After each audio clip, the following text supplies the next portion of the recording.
KBS 열린 토론.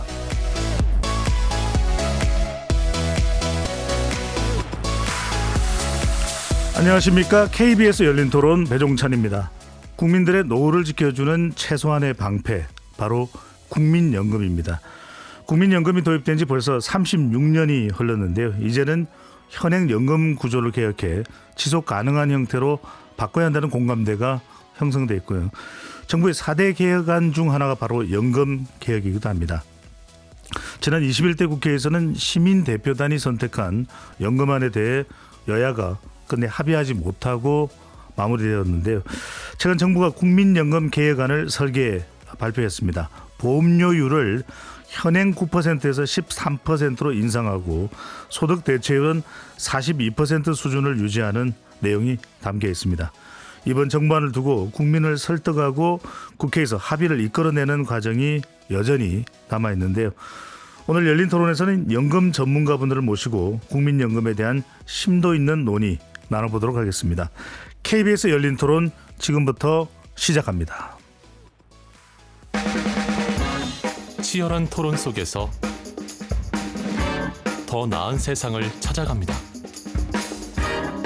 올바른 세상을 만드는 첫걸음. 평일 저녁 7시 20분 KBS 열린 토론. 오늘 토론 함께 해주실 세 분 소개합니다. 국민연금공단 이사장을 지내셨고요. 지난 21대 국회 당시 연금개혁특위 야당 간사를 맡으셨던 분입니다. 김성주 전 더불어민주당 의원 나오셨습니다. 예, 반갑습니다. 2007년 연금개혁 당시 민주노동당 안에서 연금정책을 담당했던 분이죠. 오건호 내가 만드는 복지국가 정책위원장 함께합니다. 예, 안녕하세요. 윤성명 한국보건사연구원 명예연구위원 자리하셨습니다. 네, 안녕하세요. KBS 열린 토론은 시민분들과 함께합니다. 문자로 참여하실 분은 샵 9730으로 의견 남겨주실 수 있고요. 단문 50원, 장문은 100원의 정보 이용료가 붙습니다. KBS 모바일 콩과 유튜브를 통해서도 무료로 참여하실 수 있습니다. KBS 1라디오의 모든 프로그램은 유튜브에서도 함께할 수 있으니까 많이 들어와 주시고 구독 꾹 눌러주시고 좋아요도 많이 보내주시면 좋겠습니다. 참 중요한 주제입니다. 국민연금 세 분의 전문가와 함께 토론하게 되는데요. 오건호 위원장께 먼저 여쭤봅니다. 이 연금 관련해서 좀 복잡하다는 이야기들을 많이들 하시는데 먼저 현재 이 우리 연금 구조에 대해서 먼저 여쭤보겠습니다. 보험료율 9%, 소득 대체율 40%인데 소득 대체율과 보험료율이 먼저 어떤 겁니까? 그러니까 국민연금은 가입자가 젊었을 때 일했을 때 보험료를 내고 그리고 은퇴 이후에 연금을 받는 제도이거든요. 예. 그래서 국민연금 안에 여러 항목들이 있지만 가장 중요한 두 기둥은 내는 보험료 그리고 받는 급여입니다.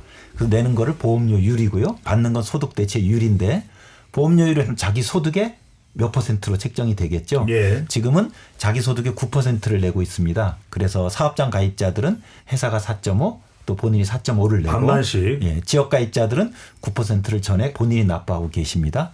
받는 것은 소득 대체율이라고 하는데 가입 시절의 소득을 나이가 들어서 은퇴했을 때 얼마만큼의 대체해서 받느냐라는 의미에서 대체율이라는 이제 단어를 썼고요. 네. 지금 저희가 보통 국민연금은 소득 대체율 40%라고 이야기하는데 만약에 40년 동안 보험료를 납부했다면 평생 평균 소득의 약 40%를 연금으로 주겠다는 거거든요. 예. 예를 들어서 자기 생애 평균 소득이 300만 원이었고 40년 동안 보험료를 냈다 그러면 40%니까 월 120만 원을 받게 되겠죠. 네. 근데 40년을 다 가입하기는 어렵거든요.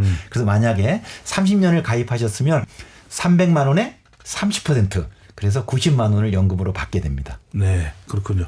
얼마나 보험료를 냈는지도 이제 기간을 또 감안해서 보험료가 지급이 되는 것일 텐데 그렇다면 윤 의원님께 여쭤보고 싶은 것이 당시에 이제 정해질 때 이 보험료율 9% 소득 대체율 40%는 어떤 기준으로 결정이 됐던 겁니까? 처음에 이제 우리가 연금제도 도입될 때 88년은 소득 대체율은 70%였고 보험료는 3%였습니다. 이제 이 1998년 보험료는 단계적으로 3%, 6%에서 8%까지 올라왔고요. 그 소득 대체율 이제 70%가 그 1998년 때 70%에서 60%로 10% 포인트 내려왔고 2007년 노무현 정부 연금 개혁으로 60%가 2028년까지 이제 40%로 낮춰질 예정입니다.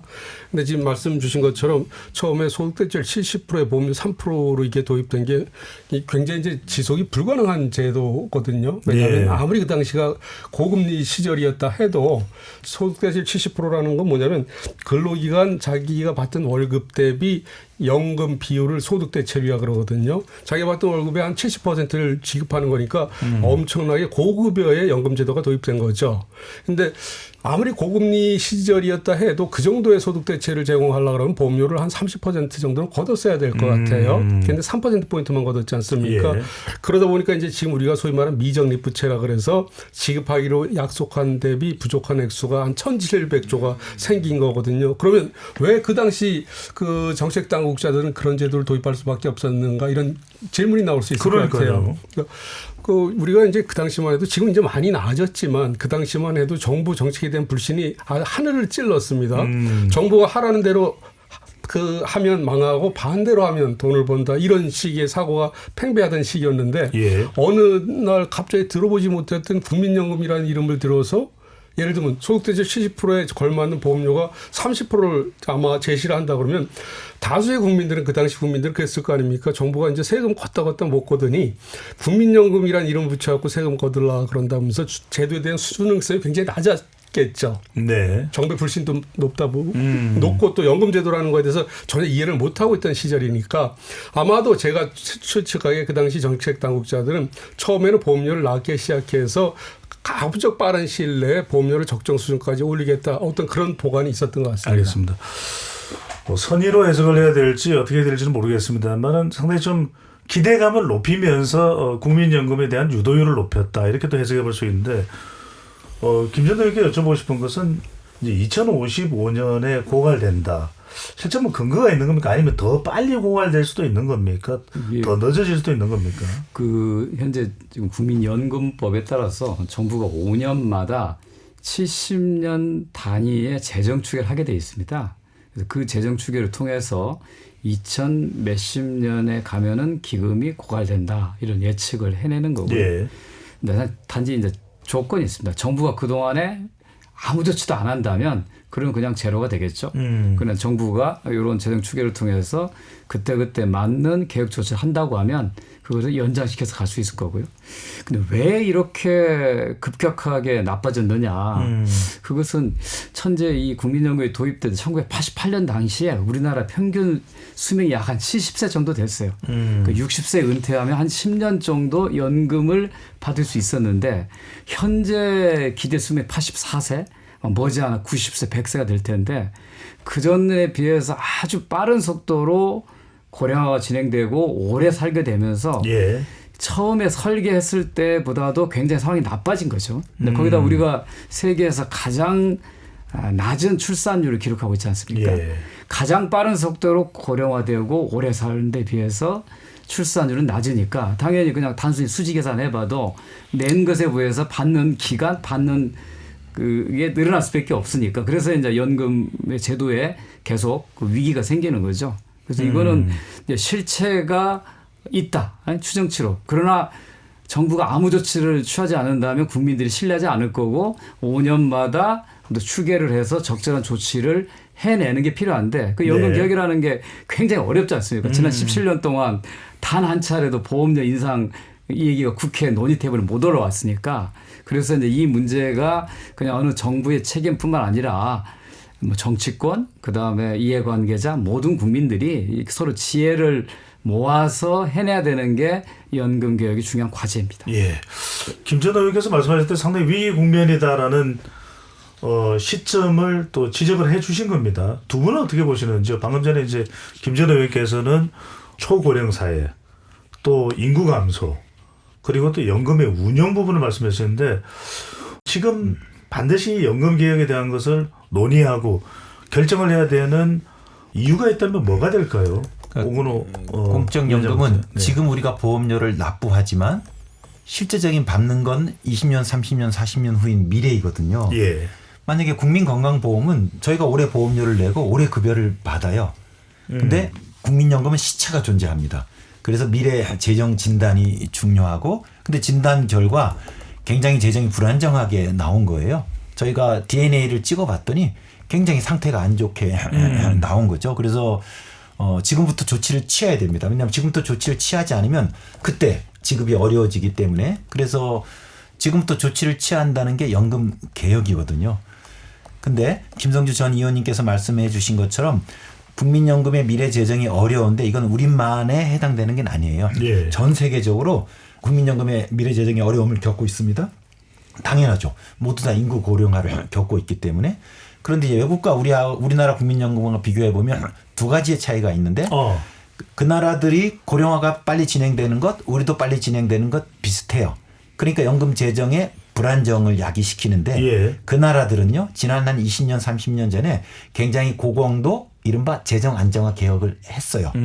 그래서 지금 미래 60년, 70년 후에도 지급이 안정적으로 보장된다는 국가 보증을 받아왔고 국민들도 그걸 신뢰하고 있습니다. 예. 즉 제도 개혁이 거의 안착 단계에 들어왔는데 우리는 고령화가 사실 좀 더 빠르거든요. 그런데도 17년 동안 개혁이 없음으로 인해서 사실상 미래 재정 불안정이 더 가중된 거고요. 여기다 플러스 하나 더 다른 나라들은 인구 고령화라는 요인 외에 제도 안에서는 예. 받는 거와 내는 것을 거의 비슷하게 맞춰놨어요. 그래갖고 수명이 길어지는 것 정도만 대응하면 되는데 우리는 내는 거와 받는 것에 제도 내 수지 불균형이 또 무척 커요. 그래서 한국국민연금은 어느 나라보다도 연금 개혁이 고난도 과제인데 굉장히 빠른 인구 고령화 그리고 제도 내의 수지 불균형이라는 제도 외 제도 내 두 가지의 동시 과제, 예. 동시 요인을 가지고 알겠습니다. 있습니다. 더 이상 미룰 수 없다. 윤 의원께서 보시기에 이 추가적으로 우리가 지금 반드시 논의해서 연금의 구조적인 조정을 해야 되는 결정적인 이유 또 뭐가 있을까요? 우리 오은호 박사님이 잘 설명 주셨는데 중요한 거 하나를 빠뜨린 것 같아요. 출생률이 우리가 전 세계 제일 낮지 않습니까? 예. 출생률이 중요한 건 뭐냐면 물론 그 우리 오 박사님 말씀하신 제도의 수지 균형을 맞춰놓는 게 제일 중요합니다. 균형이 맞아야 되거든요. 내는 돈하고 받는 돈. 예. 예를 들면 우리나라 정도의 소득 대체율 그러니까 연금 지급률을 제공하는 나라들의 평균 부담이 18%에서 20%입니다. 우리는 9%를 지금 26년 동안 9%를 부담하고 있다 보니까 역사적으로 굉장히 많은 어떤 눈에 보이지 않는 그 빚이 많이 쌓여져 있겠죠. 예를 들면 우리 연금제도가 독일의 비스마르크형 연금제도가 일본을 거쳐서 우리한테 들어왔거든요. 두 나라를 좀 비교하는 게 좀 적절할 것 같은데 독일은 우리에 비해서 5, 60년 동안 우리랑 받는 수준은 비슷해요. 네트로 따지면 독일은 5, 60년에 걸쳐서 우리에 비해서 보험료를 많게는 5배, 6배를 더 부담해왔고 지금도 2배를 더 부담하고 있습니다. 예. 그런데 이제 일본은 우리보다 보험료를 2배 더 부담하고 있어요. 18.3%로. 근데 개별적인 연금 지급률은 우리보다 낮습니다. 근데 우리나라에서는 왜 이 문제가 이렇게 국민적인 어떤 컨센서스 합의 도출이 어렵냐면 우리가 굉장히 압축 경제 성장을 하다 보니까 사회적인 문제도 굉장히 압축적으로 나타나는 거예요. 우리가 적립금을 1,100조가량 갖고 있거든요. 전 세계에서 3위의 적립금을 갖고 있다 보니 예. 다른 나라는 적립금이 별로 없어지도 잘 운영하는데 우리는 왜 1,100조나 갖고 있으면서도 걱정도 팔자야 이런 어떤 분위기가 굉장히 많다는 거죠. 그러니까 우리나라에서는 꼭 우리가 염두에 둬야 될 개념이 뭐냐면 일반적 많은 사회복지학자들은 이걸 받아들이기 싫어하는데 정부도 이걸 발표 안 하려고 그러는데 미적립 부채라는 개념을 꼭 써야 됩니다. 뭐죠? 이건 뭐냐면 우리는 확정급여 방식이라 그래서 부담을 얼마 하든 간에 국민연금을 개별적으로 지급하도록 약속한 비율 액수가 있습니다. 예. 그걸 추산해 보면 지금 한 3,000조가량이 된다는 거예요. 어마어마하죠.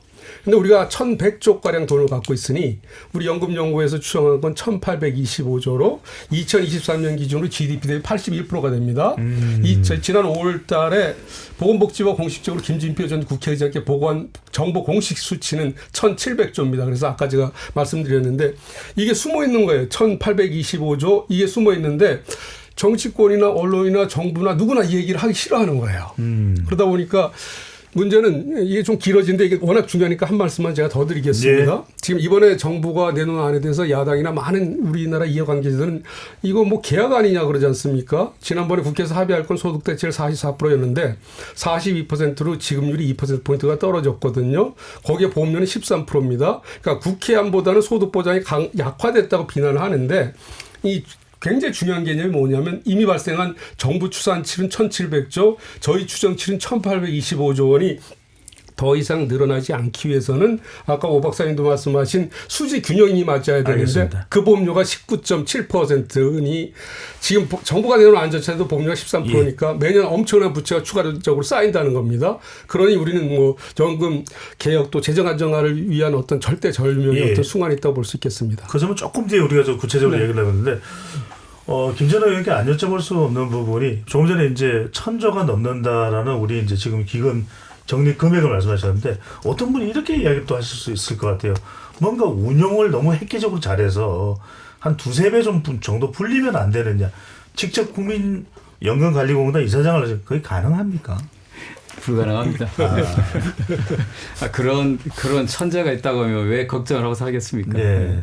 그거는 개인이나 투자 회사나 나라나 마찬가지로 이 시장에서의 이익이라고 하는 건 변동성이 굉장히 심하거든요. 예. 그러니까 그거를 몇십 년 동안에 그런 장기적으로 몇 배의 이익을 낼 수 있을 거라고 아무도 장담할 수도 없고 또 설서 그렇게 설계했다 하더라도 어떤 상황이 생겨서 큰 손실을 볼 수도 있어서 그렇게 불확실한 것에 연금 제도의 미래를 맡겨놓을 수는 없다고 봅니다. 예. 궁금해하시는 분들이 많아서 현실적으로 어떤지를 여쭤본 겁니다. 자, 오 박사님께도 안 여쭤볼 수 없는 게 소득 보장과 재정 안정 이 부분이 가장 큰 차이점이 뭡니까?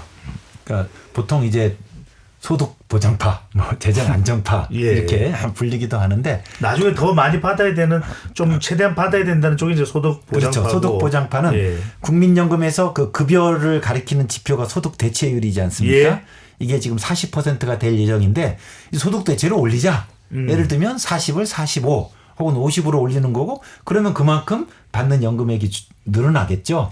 그리고 이제 앞으로 우리나라는 특히 이제 노인 빈곤 문제가 심각하니까 국민연금 소득 대체율을 올리자를 강조하시는 분들을 소득 보장파라고 부르고요. 이제 재정 안정파라고 굳이 하면 소득 대체를 올리면 좋겠죠. 그런데 앞에 우리 선생님들이 말씀해 주신 것처럼 지금 40% 소득 대체율에서도 우리가 재정을 다 감당하지 못해서 미래 아이들의 부담이 너무 커질 걸 우려하고 있는데 받을 걸 우리가 미래에 받을 걸 더 올려버리면 소득 대체를 올려버리면 이게 감당 가능하겠냐. 그리고 후세대한테 너무 가중한 부담을 주는 거다. 그래서 소득 대체를 올리는 건 가능한 자제하자. 그래서 지금 40%를 유지하든지 이번 정부안은 42%이거든요. 뭐 조금 42 정도까지만 살짝 올리고 그 대신 앞으로 보험료 올리는데 좀 더 박차를 가하자. 이렇게 이제 입장이 갈려져 있고 뭐 여러 전문가들도 많이 갈리고요. 저는 개인적으로는 뭐 재정 안정파로 불리웁니다. 그러니까 이제 미래 재정이 불안정하니 한꺼번에 올릴 수는 없지만 단계적일지라도 다른 나라들은 우리 정도의 소득 대체율이면 18%를 내고 있는데 우리는 9%만 내고 있잖아요. 그래서 앞으로 10, 11, 12, 13 뭐 저는 한 15%까지 단계적으로 올리고 소득 대체율은 올리면 좋겠지만 아까 재정에 문제가 있으니 국민연금 소득 대체율은 올리지 않거나 조금만 올리자. 저는 그런 입장을 가지고 있고 그러다 보니까 이제 질문을 받죠. 너무 소득 보장에 무심한 거 아니냐라는 질문을 받는데 저는 그렇다고 생각하지 않아요. 이 소득 보장파와 재정 안정파의 구분은요. 국민연금에 한정해서 기준이에요. 그래서 국민연금 소득 대체를 올리면 소득 보장파, 유지하면 재정 안정파라 그러는데 저는 거꾸로 제가 소득 보장파라 그래요. 저는 국민연금 소득 대체를 올리는 데는 찬성하지 않지만 기초연금을 어려운 노인들한테 대폭 올리고 그리고 지금 연금으로 작동하지 않고 있는 퇴직연금을 연금으로 작동시키자. 그렇게 해서 저는 연금 삼총사라고 하는데 강력한 연금 삼총사를 가지고 소득 보장을 더 강화시킬 수 있다. 이렇게 또 볼 수 있습니다. 그러니까 오히려 다른 사회보장제도에 국가 재정을 투입하자. 연금에 말고 이런 말씀인데 지난번에 21대 국회로 되돌아가 보면 지금 현재 내는 돈에는 대체로 좀 의견 접근이 이루어집니다. 13%의 내는 보험료율은 어느 정도 여야 간의 입장 어느 정도는 절충이 됐는데 자, 얼마를 나중에 소득 대체율로 지급을 할 거냐. 그러니까 이제 여당에서는 국가 재정 생각하자 43%, 야당에서는 그래도 소득 보장을 좀 생각해서 45%로 가죠. 이 2% 차이가 안 좁혀지는 이유가 뭡니까? 사실은 2% 차이는 제가 직접 이렇게 추계를 해보면 기금 소진 연도에 미치는 영향이 한 1년 정도입니다. 이런 45%를 하나, 44로 하나, 43으로 하나, 이번에 정부가 했던 소득대체 42%를 하나, 실제로 1년, 2년 정도 차이가 있기 때문에 큰 차이가 있다고 볼 수는 없습니다.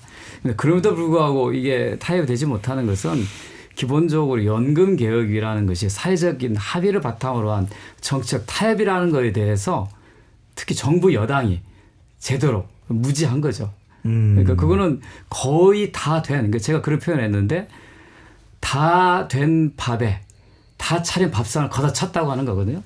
이 정치적 타협 합의가 굉장히 어렵습니다. 특히 우리나라와 같은 이 정치 문화, 이 싸우는 구조에서는 정말 어려운데 그걸 야당이 인내력을 가지고 여러 과정들을 거쳐서 만들었음에도 불구하고 정부 여당이 그거를 수용하지 않은 거에 대해서 저는 문제의식을 갖고 있고요. 예. 왜 연금 개혁의 문제냐 한국에서 어렵냐. 예.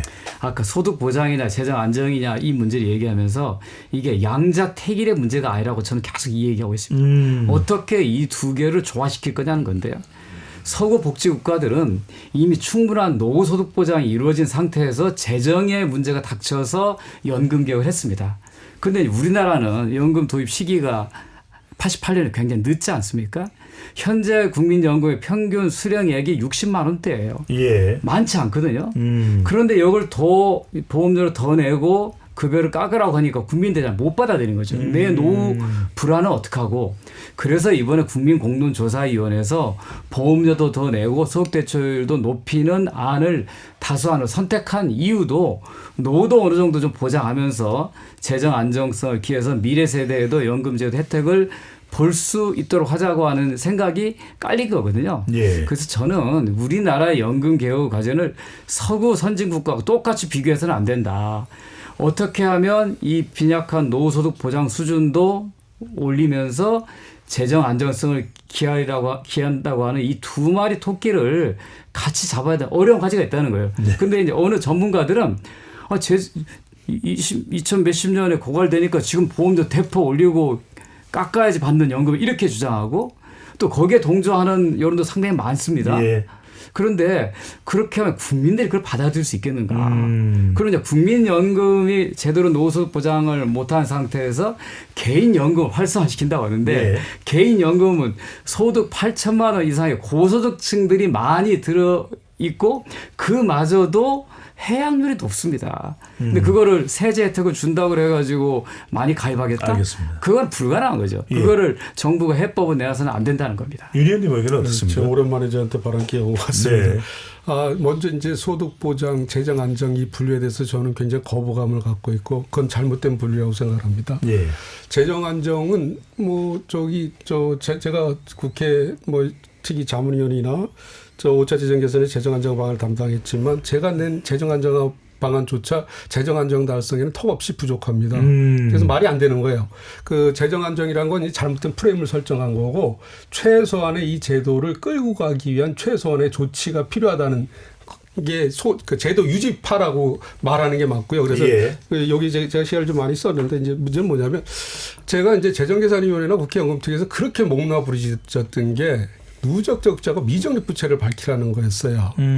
미적립 부채 제가 말씀드렸잖아요. 이미 지급하기로 약속한 액수 대비 부족한 금액. 예. 근데 이제 누적 적자라는 개념이 또 있어요. 이건 재정 추계하면 당연히 나오는데 이걸 보건복지부가 공개 못 하겠다고 해서 이게 사달이 난 거거든요. 근데 지금 공개를 또 해요. 어떤 내용입니까? 네, 이게 뭐냐면 우리가 재정 추계를 해보면 5차 재정 개선 때는 55년에 기금이 소진됐고 지금 신인구 추계에 따르면 56년으로 1년 연장이 됐어요. 기금이 소진되면 돈이 없지 않습니까? 그러면 우리가 70년 재정평가를 하는데 2093년까지 매년 적자가 쌓일 거 아니에요. 그럼 그냥 합계하면 누적 적자입니다. 그러니까 이 액수가 복지부가 최근 밝힌 게 2억 한 2천조가 조금 안 돼요. 어마어마한 액수지 않습니까? 근데 우리는 지금 연금 개혁 관련해서 얘기하는 게 뭐냐면 기금 소진치만 6, 7년, 7, 8년 연장되면 이게 재정 안정이다 이런 얘기를 하고 있어요. 그러니까 그 얘기는 뭐냐면 현재 의사결정을 하는 기득권 세력들이 자기들이 사망할 때까지만 돈이 있으면 그걸 재정 안정이라고 자기들이 프레임을 짜버린 거예요. 예. 그러다 보니까 뭐 우리가 누적적자나 미적립부채를 책임져야 될 젊은 세대나 미래 세대는 지금 투표권이 없지 않습니까? 그러다 보니까 이 소리가 수면 위로 못 올라오는 거죠. 그러니까 우리는 제가 자꾸 말씀드리지만 경제 성장이 전 세계 유례 없이 압축 경제 성장을 한 것처럼 그 부작용이 우리 사회 곳곳에 굉장히 많이 나타나고 있지 않습니까? 똑같이 사회제도 특히 연금제도는 저출생 세계에서 제일 낮고 연금 받는 기간 제일 빨리 늘어나고 또 저성장 추세로 가다 보니까 지금은 이게 괜찮아 보이지만 타이타닉호가 거대 빙하에 침몰된 것처럼 밑에 깔려있는 엄청난 부채들은 정치권이나 전문가들이 안 보여주려고 그러니까 정부도 그게 이제 굉장히 큰 문제다 보니까 사회적 합의 달성에 굉장히 어려움이 많이 있는 것 같습니다. 알겠습니다. 그래서 윤 의원님 보시기에는 정부가 21년 만에 이제 새로운 정부안이 발표된 이유도 그 내용을 담고 있다고 보시는 건가요? 어느 정도는 담고 있는 거죠. 그러니까 네. 많이 비판을 하고 있는데 정부가 낸 안 중에서 여러 가지가 있는데 저는 가장 또 반대하는 분들은 가장 비판을 많이 하는데 자동 안정장치 개념을 저는 굉장히 높게 평가하고 그거는 조금 이따가 이야기를 할 거고요. 네네. 그래서 이번 뭐 어쨌든 정부가 낸 안 중에 여러 가지가 있는데 보험료 차등 부담 같은 그것도 이제 그 세대 간 형평성을 좀 추구하겠다는 거였고 그다음에 소득 대체율 42%로 2%포인트 올리는 부분은 저는 굉장히 반대를 합니다만 뭐 다른 쪽에서는 50% 지급하자 45% 지급하자 그러니까 정부 입장에서는 굉장히 정치적 합의 도출하기 위한 어떤 고육책이었던 것 같아요. 그래서 42%가 예정대로 2028년에 40% 떨어지는 것 대비 2%포인트를 올리는 거지만 올해 42%다 보니까 이제 여기서 더 떨어뜨리지 말자 그런 취지에서 정부안은 좀 발표될 필요가 있을 것 같습니다. 그 정부안의 구체적인 내용은 오근호 박사께 여쭤보죠. 이번에 크게 이제 세 가지 내용이 포함된 것인데 지속 가능성, 세대 형평성, 노후소득 강화 좀 구체적인 내용을 좀 소개를 해 주시죠. 예. 정부는 이제 지속 가능성, 재정 안정하죠. 그리고 세대 간 공평성, 그리고 노후 보장성을 얘기했는데 통상 연금 개혁의 과제는 두 개를 얘기해요. 네. 지속 가능성과 보장성. 근데 이번에 독특하게 가운데 하나가 더 들어갔어요. 세대 형평성. 세대 간 공평성이 들어갔고요. 지속 가능성은 결국 미래 재정 불안을 개선해야겠다는 취지로 보험료를 9%에서 13%로 9에서 13이니까 거의 하면 절반 가량 올리는 거거든요. 그리고 소득 대체율은 상대적으로 40에서 42까지니까 야당에서 뭐 45 혹은 시민단체에서 50까지 주장하고 있으니까 그런 기준에 비하면 이제 좀 낮은 소득 대체율이 있었죠. 그렇게 하고 거기에 아까 나온 뭐 자동 조정 장치라든지 이런 재정 안정화 수단들을 더 결합시켜서 지속 가능성을 확보하겠다. 이런 게 하나고요. 세 번째 걸 미리 말씀드리면 노소득 보장도 국민연금만으로 미래 노후를 준비하기는 어려운 걸 인정하자. 그 대신 우리가 사실 법정 의무연금으로 국민연금만 있는 게 아니에요. 기초연금도 있고 퇴직연금도 있잖아요. 네. 그리고 이제 개인이 자발적으로 드는 개인연금도 있으니까 국민연금, 기초연금, 퇴직연금, 개인연금 이렇게 다층 연금 체계로 시야를 넓혀서 노소득 보장을 설계하자. 이런 제안을 하셨어요. 이게 세 번째입니다. 그리고 이제 가운데 있는 형평성이 아주 독특한 거고 이번에 논점이 되는 거예요. 우리 국민연금 제도 안에 보면 상대적으로 가입 기간이 얼마 남지 않는 중장년은 옛날에 소득 대체율이 높고 보험료율은 낮았으니까 제도 혜택이 상대적으로 컸다.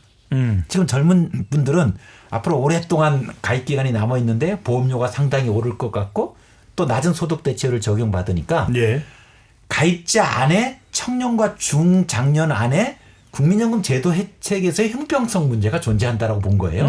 저는 동의합니다. 그래서 그걸 조금이라도 개선하기 위해서 보험료를 13%까지 올리긴 올리되 중장년은 좀 빨리 올리고 청년은 좀 천천히 올리는 이른바 차등 보험료율을 도입했고 그거를 강조하기 위해서 세 가지 목표 중에 하나인 세대 간 형평성 문제, 형평성을 이제 제시하셨어요.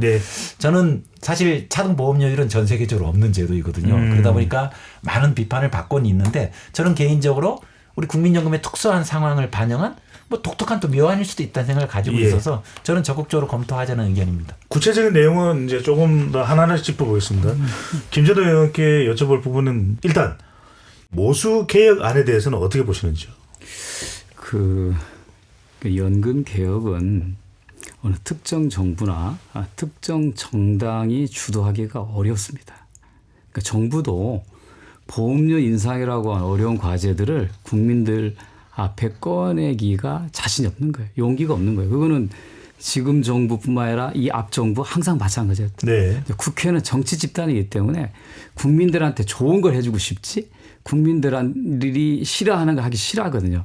이래서 연금 개혁이 어렵습니다. 그래서 연금 개혁하는 데 있어서 기본적으로 초당파적 추진이 필요하다고 하는 게 어느 정부나 어느 정당이 그 부담을 가져가는 것으로 해서는 정책 타협이 안 되는 겁니다.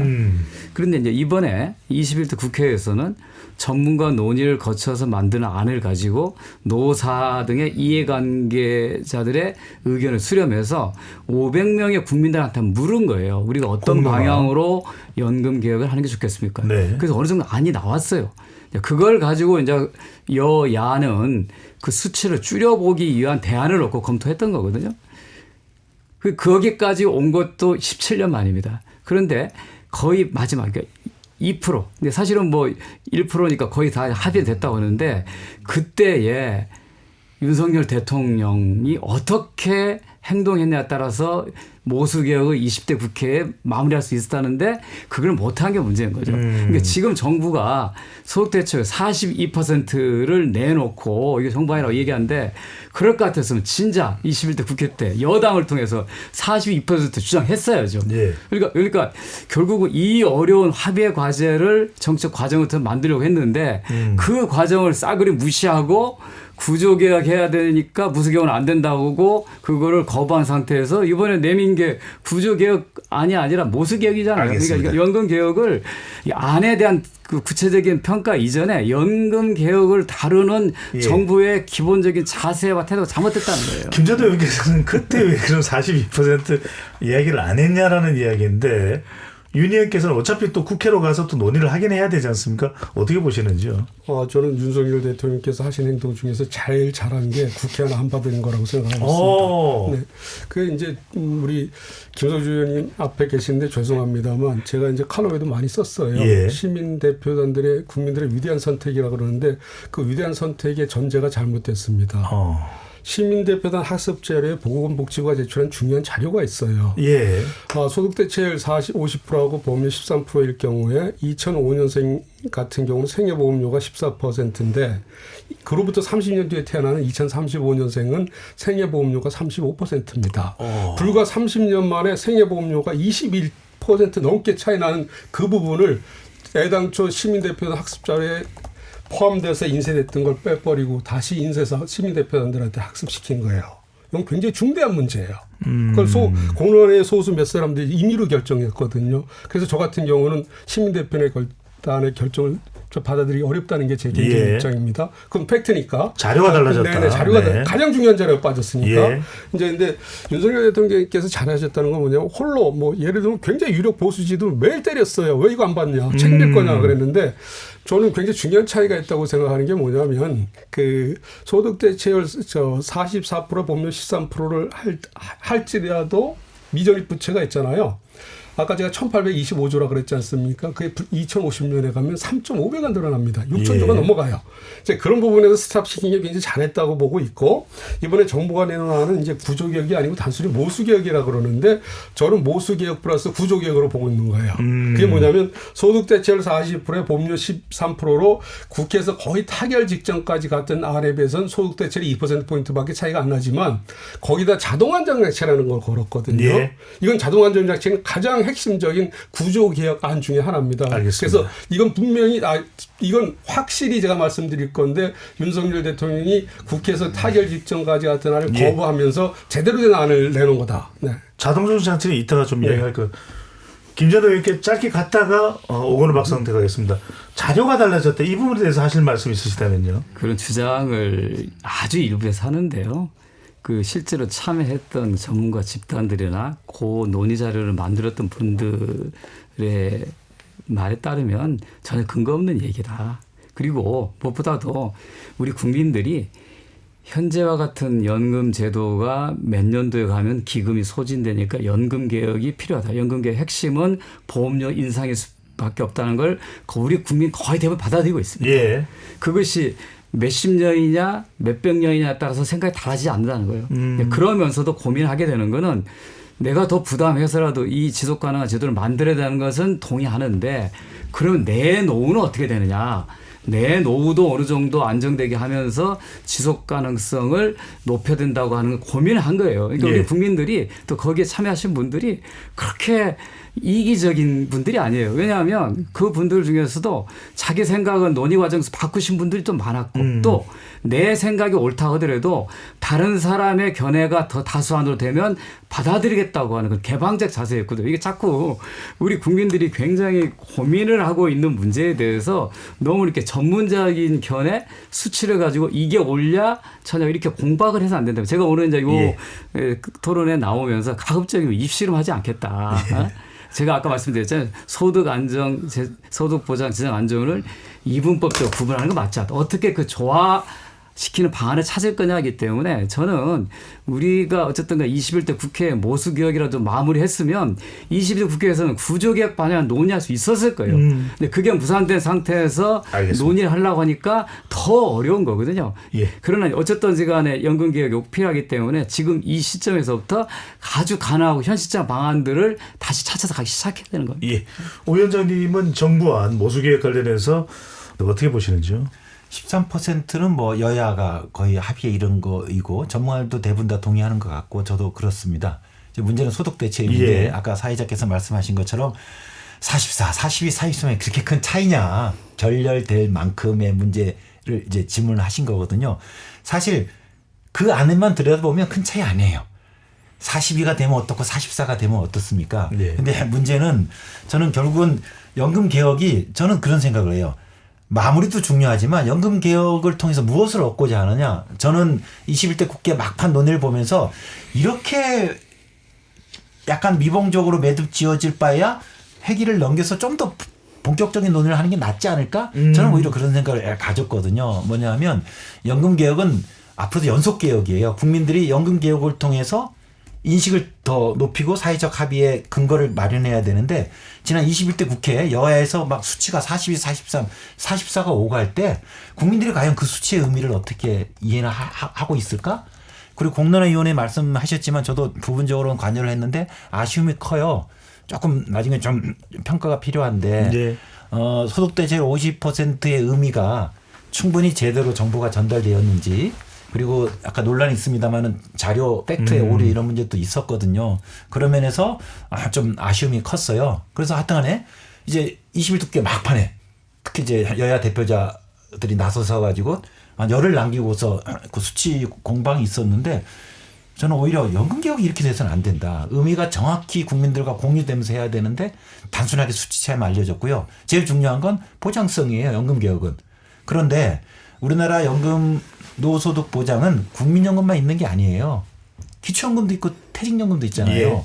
그러면 우리가 최소한 모수개혁일지라도 노소득 보장의 플랜을 17년 만에 이제 이루는 거라면 국민연금만 갖고 매듭을 짓는 건 한계가 있는 거예요. 왜냐하면 노인이 되면요. 국민연금을 받고 기초연금을 받고 어떤 분은 퇴직연금을 받는 거니까 알겠습니다. 이 세 가지 연금을 가지고 매물을 해야 되는데 예. 국민연금 갖고 매듭 짓는 건 다른 논의를 좀 어렵게 할 수도 있다고 봤습니다. 짧게 제가 예. 말씀드리는데요.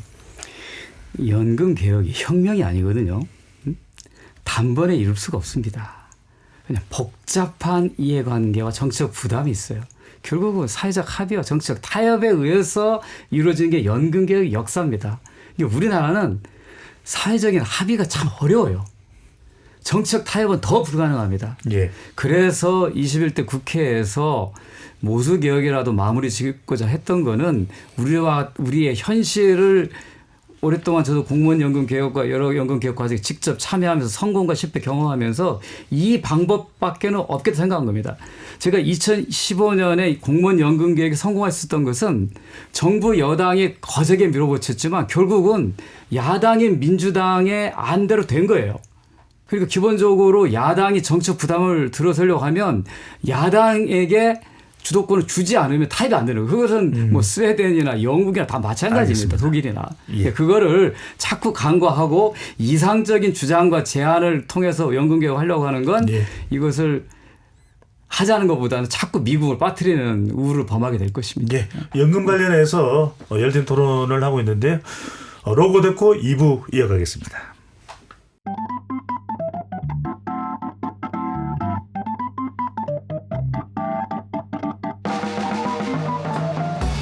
세상을 바꾸는 질문, 열린 토론이 시작합니다. KBS 열린 토론은 언제나 열려 있습니다.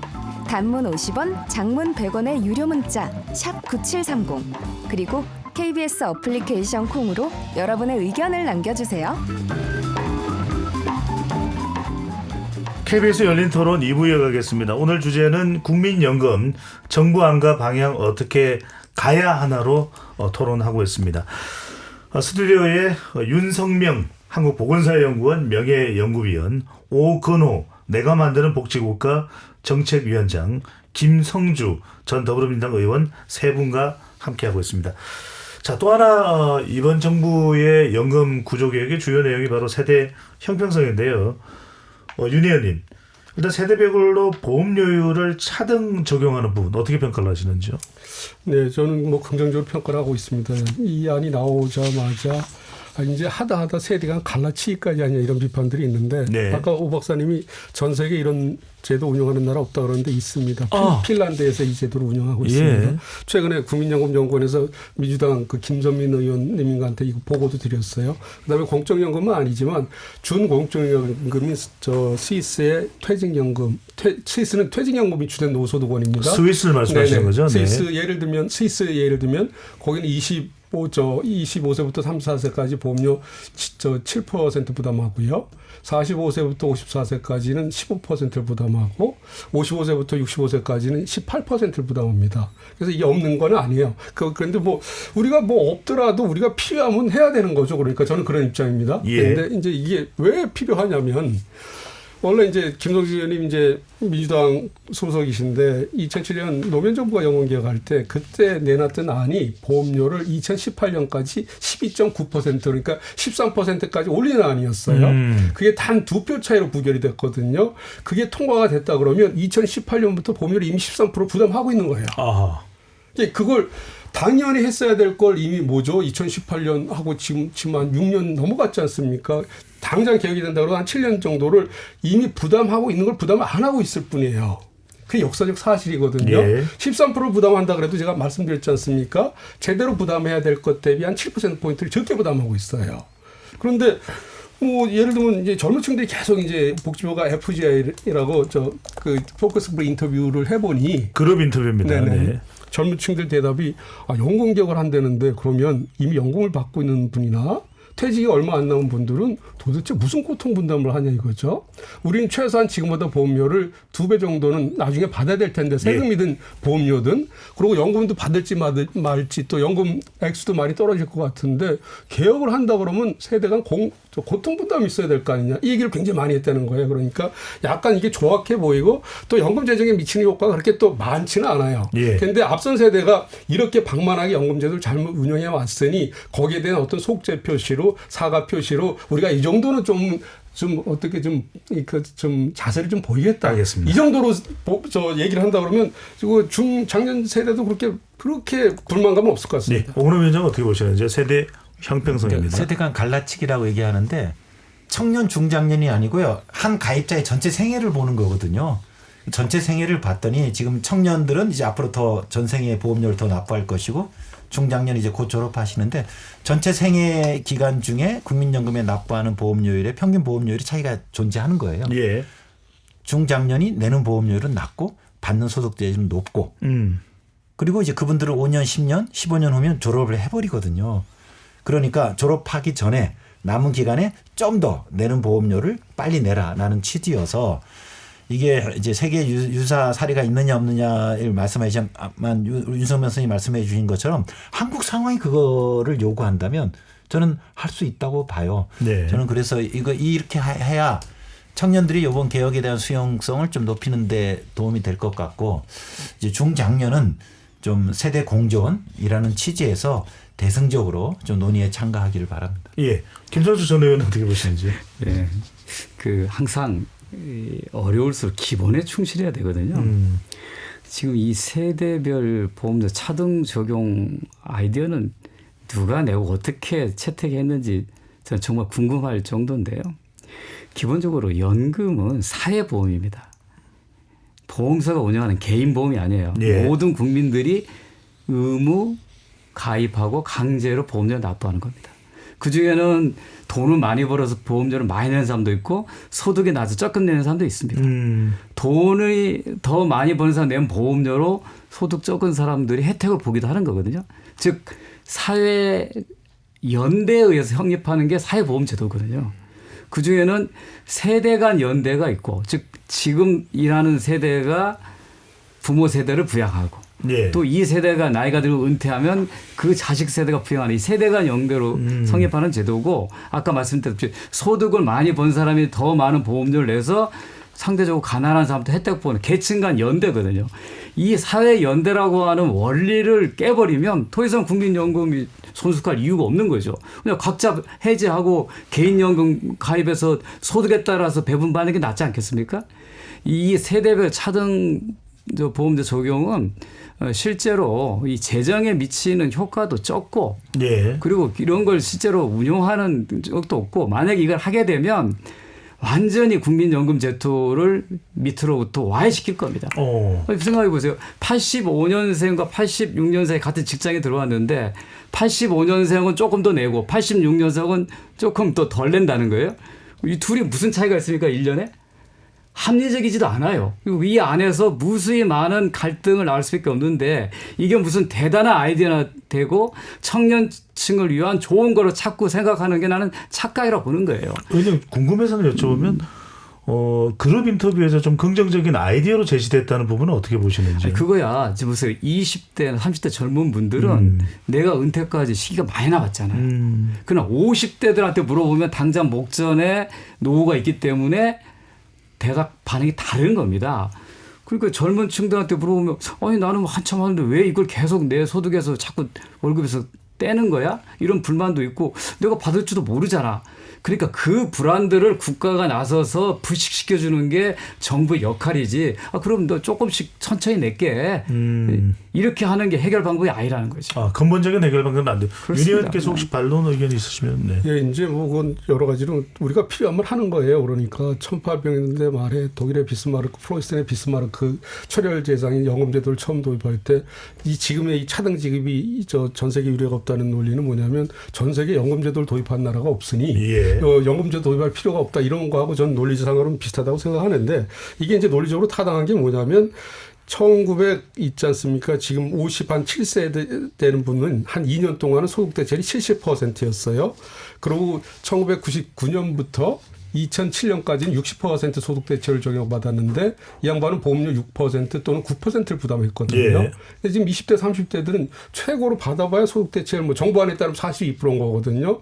보험료 부담은 2배 이상 되는 거고 그 얘기를 이렇게 해주면 저 중장년층들이 전혀 반감을 느낄 필요가 없을 거라는 거죠. 오히려 우리가 죄송하다 이렇게 제도를 방만하게 운영해서 저는 오히려 그런 반응을 보일 거라고 생각하거든요. 왜냐하면 자기들이 낸과 대비 받는 혜택은 전혀 얘기 안 하고 잠시 5년, 10년 보험료 조금 더 부담하는 그 차이만 얘기를 하는데 결국 젊은 층도 시간이 조금 더 걸릴 뿐 똑같은 수준의 보험료는 부담을 한다는 거죠. 그래서 네. 이건 뭐 저는 큰 문제는 아니라고 알겠습니다. 이 의견은 여기까지 하도록 하고요.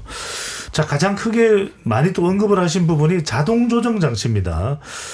조금 더 추가 설명을 해주실 수 있으면 오건호 박사께서 좀 해주시고요. 일단 자동 조정 장치 도입 안에 대해서는 어떤 의견이신지요? 네, 근데 그 장치 취지를 좀 더 제가 설명을 드리면 공적연금이 얼마나 중요한 제도입니까? 그러니까 당연히 그 제도의 변화는 국민의 대표기관인 국회에서 법 개정을 통해서 이루어져야 되겠죠. 그런데 서구에서는 당연히 이제 의회에서 이걸 바꿔왔는데 쭉 지켜보다 보니까 그 연금 제도가 변화되는데 그 변화의 요인이 진보 정부나 보수 정부나 국정 운영자의 가치에 좌우되기보다는 굉장히 객관적인 요인의 영향을 받는 거예요. 인구가 변한다든지 경제 변수가 바뀐다든지 경제 성장률이 바뀐다든지 이거는 보수 정부든 친정부든 예를 들면 수명이 길어지면 국민금 재정의 압박을 받고 경제 성장률이나 임금 상승이 낮아지면 가입자들의 기여가 낮아지니까 국민형 재정의 압박을 받을 거 아닙니까? 이렇게 객관적인 요인에 의해서 연금 제도가 영향을 받게 되는데 이걸 가지고 의회에서 계속 다투기보다는 자동 시스템으로 반영을 하자.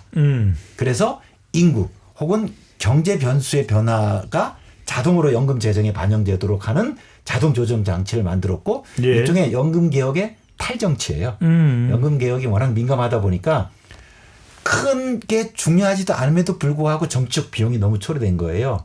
그래서 지금은 OECD 국가 중에요. 3분의 2가 이 자동 조정 장치를 도입할 만큼 빠르게 확산되고 있고 38개 국가에서 꽤 많은 숫자가 되겠네요. 24개 국가가 네. 도입했으니까 그래서 즉 제도의 효용성이 꽤 인정된 거라고 볼 수 있고요. 그런 취지에서 정부도 이번에 도입을 했는데 예. 저는 이것도 우리 국민연금의 특수성이에요. 한국의 국민연금에서 지금 자동 조정 장치를 도입하는 건 저는 맞지 않다고 봐요. 아하. 왜냐하면 다른 나라들이 그런 자동 시스템을 통해서 재정 안정을 도모하는 거는요. 현재 제도가 굉장히 안정적인 거예요. 그래서 인구 변화나 혹은 경제 변화를 반영하더라도 그 변화의 폭이 크지 않아요. 그러니까 정치적인 의회 결정 과정을 거치지 않는 자동 시스템의 변화더라도 국민들이 수용하는 거죠. 그만큼 제도가 안정적이기 때문에. 근데 국민연금은 아까 저희가 다 얘기한 것처럼 굉장히 미래 재정 불안정이 커요. 여기에 자동 조정 장치를 탑재해 버리면요. 바로 테크니컬하게 재정 안정을 이해하려면 만약 AI가 한다고 하면 바로 보험료를 왕창 올려야 돼. 혹은 급여를 팍 깎아야 되겠어요. 라고 제한할 수밖에 없어요. 근데 과연 지금도 국민연금의 미래 지급에 대한 불안이 큰데 이런 시스템을 도입하는 게 과연 국민연금 개혁 논의에 도움이 될까? 저는 오히려 득보다는 실이 클 것 같아요. 예. 그래서 저희 국민연금이 꽤 상당 기간 재정 안정화의 단계에 돌입하고 나서 그때는 자동 조정 장치 논의를 할 수 있습니다. 예. 근데 지금 이제 17년 만에 첫 걸음마를 내딛는 이 단계의 자동 조정 장치 결국 미래 급여를 하락시키는 조치거든요. 필요는 한데 지금은 아니라고 봅니다. 지금 하면 오히려 연금 개혁 논의를 더 어렵게 만들어요. 윤 의원님. 저는 지금 늦었다고 보고 있습니다. 자동 안정 장치를 세계 최초로 도입한 나라가 스웨덴인데 1999년에 도입했습니다. 제가 1999년 9월 보건복지 포럼에 한국의 자동 안전장치 도입 필요성을 처음으로 언급했습니다. 그래서 자동 안전장치는 제 브랜드화가 돼서 예. 정부안을 제가 많이 도와주지 않았냐 이런 생각들을 많이 하고 있는데 이 포인트가 뭐냐면 이제 오건호 박사님하고 저는 완전히 생각이 다른 거예요. 왜냐하면 우리가 시기상조라 그러는데 지금은 그러니까 그 시기상조 뜻하는 바는 뭐냐면 부담 대비 급여 수준의 괴리가 너무 커서 다른 나라는 휴직 비용을 맞춰놓고 파인 튜닝하는 정도거든요. 자동 안정장치를 도입하면 급여가 너무 깎인다. 그래서 시기상조라 그러는데 제가 역으로 질문 드릴게요. 우리가 26년 동안 보험료를 단 1%포인트도 못 올렸어요. 그런 나라입니다. 옛날 기준으로도 강산이 3번 변할 동안에 아무것도 못했어요.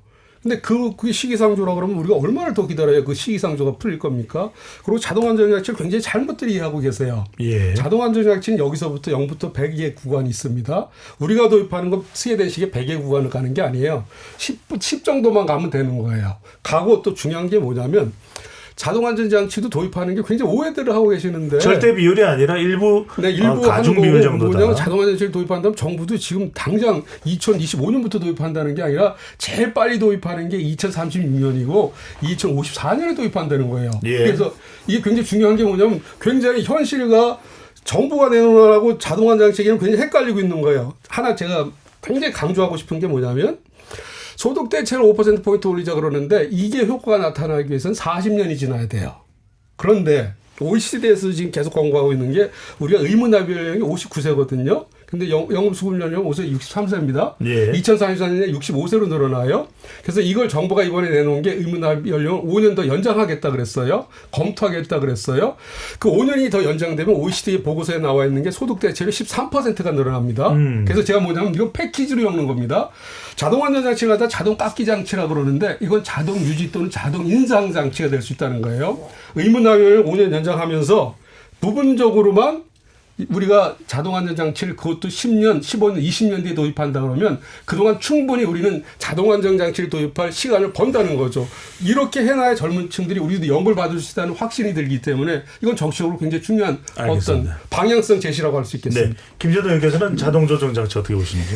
아까도 말씀드렸지만은 어려울수록 원칙을 지키자라는 예. 말씀드렸는데요. 자동 안정화 장치 도입 필요하다고 생각합니다. 그러나 지금은 시기상조입니다.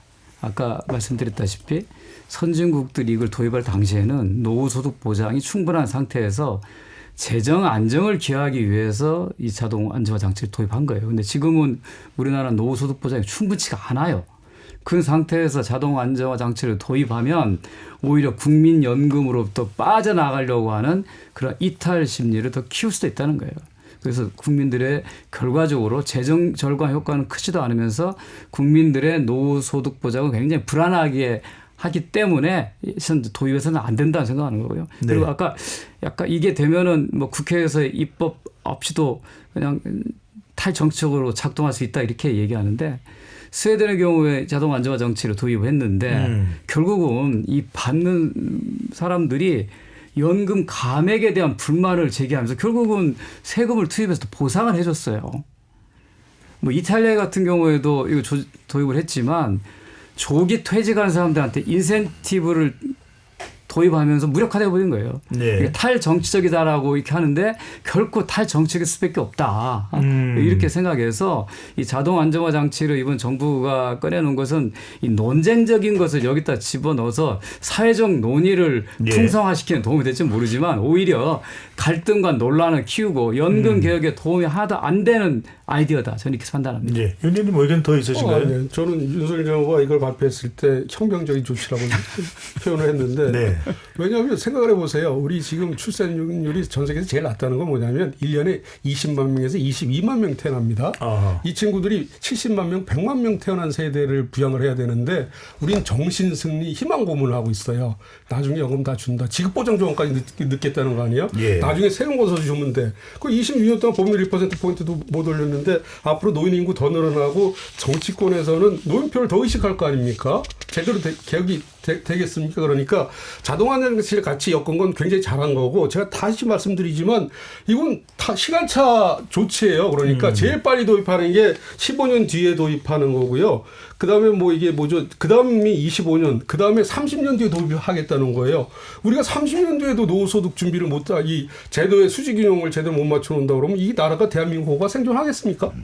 너무나 당연한 문제를 왜 이걸 갖다가 그 이해를 잘못하고 공격을 하는지 저는 도대체 이해를 할 수가 없어요. 이거 제가 좀 말씀드리면 네. 왜냐하면 지금 당장 도입하지 않을 ком에도 불구하고 지금 꺼내버리셨어요. 굉장히 핵심 아이템으로. 그리고 그거는 정부가 제안한 그 프로그램에 의해서라도 급여 삭감일 수밖에 없거든요. 근데 지금 모수개혁만 보면 보험료는 더 내지만 소득 대체율은 40에서 42로 예. 올리지 급여를 깎지 않습니다. 그다음 출산 크레딧 가치도 더 더해주고 있어요. 그래서 정부의 지금 국민연금 안에 자동 조정 장치를 뺀 내용만 보면 급여를 삭감하는 조치가 없어요. 그래서 급여 강화가 좀 부족하다. 기대에 미치지 못하다라는 지적은 가능할지언정 급여를 깎는 거라고는 얘기할 수 없어요. 근데 지금 일부에서 이미 더 내고 덜 받는 안으로 이제 이거를 만들어 버리거든요. 그게 뭐냐면 당장 실행하지도 않을 자동 조정 장치를 아하. 이번에 얘기를 해버렸고 그게 2036년 40년대에 작동하게 되면 급여 인하 효과가 날 수 있거든요. 즉 뭐냐면 지금 현재 당장 다뤄야 될 연금개혁 논의를 혼란스럽게 만드는 측면이 분명히 있어요. 그래서 제가 아까 김 전 의원도 말씀하신 것처럼 그 제도의 취지는 있습니다. 근데 지금 이 단계에서 그걸 얘기해 버리니까 우리 논의에 도움이 안 된다는 거예요. 짧게요. 네. 제일 중요한 포인트니까 저는 이거 굉장히 오해들을 하고 계세요. 그러니까 정부에서 낸 소득대체율 40%에 보면 13%까지 올리더라도 미적립 부채는 정부 공식 발표 1,700조보다 훨씬 매년 엄청나게 늘어납니다. 예. 그럼 젊은 층들 불안해할 거 아니에요. 그럼 탈퇴하겠다고 막 그러는 거 아니에요? 뭐 윗세대들은 걱정하지 말라 그러는데 그래서 이게 뭐냐면 제가 너무너무 답답하는 게 전문가라는 분들이 왜 이걸 이해를 하지 못하는지 모르겠어요. 1998년에 우리 국민연금법을 개정할 때 두 가지가 있었어요. 세 가지가 있었어요. 하나는 소득대체율을 70%에서 60%로 10%포인트를 낮춘다. 네. 또 하나는 연금 수급 연장을 2013년부터 2033년까지 매 5년마다 1세씩 연장한다. 이게 들어가서 지금 그나마 연금 수급 연장이 늦춰지는 거예요. 그래서 박사님 말씀 중에 죄송합니다만 제가 이제 시간이 많지 않아서 가장 지금 이제 두 분이 우려하는 것이 연금이 깎일 수도 있다라는 부분이거든요. 그 부분에 해명이 될까요? 네, 제가 아까 말씀드렸잖아요. 우리가 노동시장을 계획해서 의무납입 연령을 59세에서 64세로 올릴 수밖에 없어요. 그러면 소득대체율이 13%가 올라가요. 그러니까 그걸 제대로 하면 자동안정치를 도입하더라도 아까 제가 0부터 100이 있다 그랬지 않습니까? 예. 10 근처를 하면 소득대체율이 더 올라갈 수 있다는 거예요. 반면에 지금 그렇게 정치적으로 논쟁이 되는 소득 대체를 5%포인트 올리는 거 있잖아요. 40%, 45% 올린 그 완전한 효과는 40년 뒤에 가서 나타나요. 그거는 40년 뒤에 가서 나타날 걸 지금 당장 나타나지 않을 걸 당장 나타나는 것처럼 얘기하면서 30년 뒤에 가서 도입할 때도 알겠습니다. 왜 지금부터 얘기를 못 하겠다 그런지 전 도저히 이해가 안 됩니다. 자동 종점 장치가 이제 절대적 기준이 아니라는 점을 이제 강조를 하신 거고요. 오 박사님께 또 이제 여쭤보고 싶은 것이 지금 이제 이 국민연금 가입 기간을 5년 더 연장하는 64세 연장 방안 정년이 이제 계속 이제 늘어나고 있는 그런 상황이기 때문에 이 부분은 어떻게 보시는지요? 저는 적극적으로 찬성합니다. 아까 윤석명 의원도 말씀해 주신 것처럼 지금은 만 59세까지만 의무 가입이거든요. 예. 그런데 64세까지 60대 전반기에 우리나라 고용률이요. 지금 64%예요. 물론 그 일자리가 불안정하긴 하지만 많은 사람들이 일을 하고 계시면서 소득을 얻고 있어요. 그럼 그냥 국민연금에 의무 납부하도록 하는 거예요. 그럼 아까 말씀하신 것처럼 가입 기간이 5년 늘어나면요. 이제 곧 은퇴하실 거잖아요. 바로 그 5년 소득 대체율로 따지면 5%포인트의 소득 대체율 5% 인상 효과가 바로 나버리는 그러네요. 거예요. 그래서 이거는 13%. 굉장히 좋은 방안이다. 그래서 저는 이번 정부 방안 중에 굉장히 좋은 내용이에요. 예, 김전호 의견도 그러니까 연금을 더 오랫동안 내는 이 방법은 어떻게 보시는지요? 의무가입 기간을 이제 64세로 올리는 것은 현재 국민연금 65세부터 받게 돼 있잖아요. 예. 60세 퇴직 후에 5년 동안의 이 소득 공백을 메꾸기 위해서도 굉장히 필요한 방안이고요. 대신 이제 이게 실행된다면 정년 연장하고 같이 가야 된다는 거고 그때 한 가지 고려해야 될 게 예. 청년 고용에 미치는 영향을 면밀히 분석해 가면서 같이 갈 필요가 있다는 거. 그래야지 사회적인 수용성이 높아질 거라고 생각합니다. 예. 제가 이걸 주장해온 사람으로 짧게 말씀드리는데 전 정년 연장 절대로 반대합니다.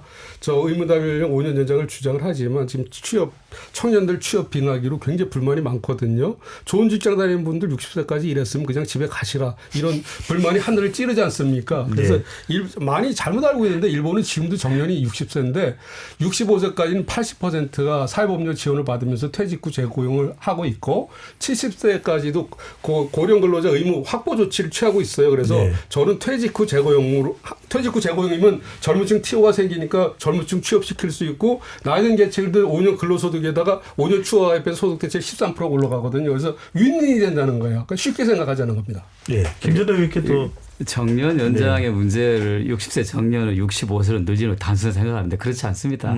여러 가지 다양한 모델이고 제가 있잖아요. 결국은 얼마나 더 오래 일하냐는 문제가 소득의 문제도 있지만 노후 연금의 액수를 늘려주기 때문에 가입 기간 늘려주는 거이기 때문에 필요하다고 생각하고요. 다만 그랬을 경우에 이것이 혹시 청년 고용에 영향을 미치는 거 아닐까? 이거를 같이 사회적으로 고려하면서 가야 모든 세대가 동의하는 제도가 될 거라는 측면에서 말씀드린 거고요. 정년 연장에 대해서 너무 이렇게 단선적으로 이해하시는 거라고 봅니다. 네.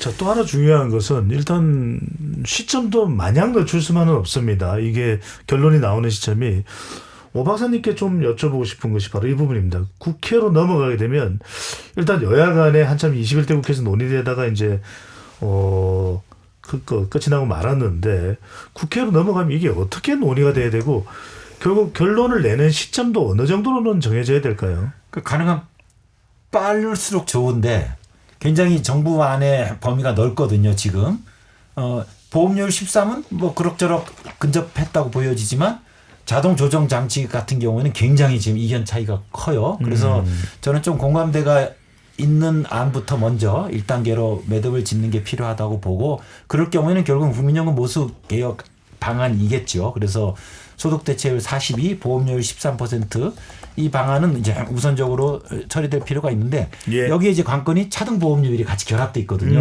그래서 이 논의가 좀 빨리 본격화됐으면 좋겠습니다. 알겠습니다. 국민연금에 좀 집중을 해서 오늘 KBS 열린 토론 마무리를 하려고 합니다. 이제 세 분께 국민연금 참 국민들에게는 중요합니다. 노후 보장. 어떻게 이 논의가 핵심적인 내용이 논의되고 마무리가 돼야 될지 무엇이 핵심일지 세 분께 1분 마무리 발언 듣고 정리를 하려고 합니다. 먼저 윤석명 위원께서 먼저 말씀 주신다면요. 지금 우리가 이처럼 혼란을 겪는 가장 큰 이유는 그 팩트가 제대로 안 알려져 있기 때문이거든요. 이제 정부가 지금이라도 반성을 해서 보건복지부 또 용산에서 반성을 해서 우리 국민연금이 처한 현실이 어떤지 제대로 알려줄 수 있는 팩트북을 일단은 제시를 해야 되고 거기에 입각해서 국회든 전문가들 이 논의를 해야 될 것 같아요. 지금은 당신이 생각하는 안 만들어 와봐라. 당신이 생각하는 안 만들어 와봐라. 그러면 자기들이 객관적으로 증명되지 않은 수치를 들고 와서 오히려 또 혼란만 더 가중시키거든요. 그래서 일단 팩트북에 입각해서 연금개혁 논의를 할 필요가 있다. 그러고 마지막으로 한 가지 더 말씀드리면 저는 구조개혁을 해야 된다고 생각하는데 그건 복잡하니까 모수개혁 하나만 말씀드리면 40%의 보험료 13% 일단 윤석열 정부가 제안했는데 이걸 시간을 끌면 내년에 소득대체 41.5로 0.5%포인트가 내려갑니다. 예. 그러면 1.5로 내려간 상태에서 42, 43 올리자고 얘기하는 굉장히 어려울 겁니다. 그래서 민주당 내부적으로는 굉장한 고민에 빠져 있을 것 같습니다. 이번에 결국 빨리 이걸 통과 안 시키면 오히려 민주당의 연금 지급률을 더 떨어뜨리는 상황이 되다 보니까 정치적 부담이 상당할 걸로 보고 잘 이게 논의가 되면 알겠습니다. 이 부분은 어느 정도 더 통과가 될 가능성도 있어 보입니다. 예, 오 박사님. 결국은 이번 개혁의 가장 큰 건 보험료율 인상이에요.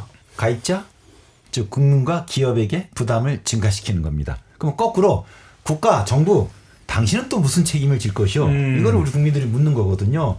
저는 정부도 자신의 책임을 명확하게 선언해야 돼요. 재정 책임입니다. 출산 크레딧 늘리는 거 방안을 얘기했어요. 근데 그거 늘려도요. 70%는 가입자의 보험료로 재정을 충당하거든요. 이건 사회적인 지원이기 때문에 출산 크레딧 늘릴게. 그 대신 그 재원 국가가 책임질게 말씀하셔야 되고 지금 도시지역 가입자들은 보험료를 전액 납부하고 계시기 때문에 보험료 인상을 따라하기가 무척 힘들어요. 도시지역 가입자 보험료도 농어민에 준해서 국가가 지원할게. 기업과 국민에게 더 부담을 요구하는 것과 동시에 정부의 자신의 재정 책임도 같이 이야기해야 됩니다. 알겠습니다. 김성주 전 의원께서는요. 연금개혁은 이상의 세계가 아니라 현실의 세계의 문제거든요. 이것도 학문의 영역이 아니라 정치 영역의 문제입니다. 21대 국회에서 연금개혁이 여야 간에 일정한 정도 합의가 있었습니다. 이때 마무리가 되지 못하고 무산된 책임을 갖고 있는 정부가 이번에 연금개혁안을 깊은 고민과 계획 없이 서둘러 발표합니다. 또 이후 어떻게 하겠다는 의지 표명이 없어요. 단지 국회에 맡기겠다고 하는 무책임한 발언만 있었습니다. 예. 연금개혁을 놓고 야당의 정부 여당에 대한 신뢰는 깨진 상태입니다. 21대 실패한 연금개혁 특위를 다시 또 구성해도 성과가 있을지 의문입니다. 지금 오히려 유일한 해결책은 차라리 정부가 연금개혁에서 손을 떼고 국회 논의에 완전히 맡기는 것이 오히려 유일한 가능성이 될 것입니다. 결국은 정치적 결단에 의해서 연금개혁을 이룰 수밖에 없다. 이거를 알겠습니다. 분명하게 인정해야 될 것입니다. 예, 연금은 국민들에게는 노후의 생명입니다. 잘 논의되고 잘 정리되면 좋겠습니다. KBS 열린 토론 이것으로 모두 마무리하겠습니다. 세 분 토론 고맙습니다. 예, 감사합니다. 지금까지 KBS 열린 토론 배종찬이었습니다.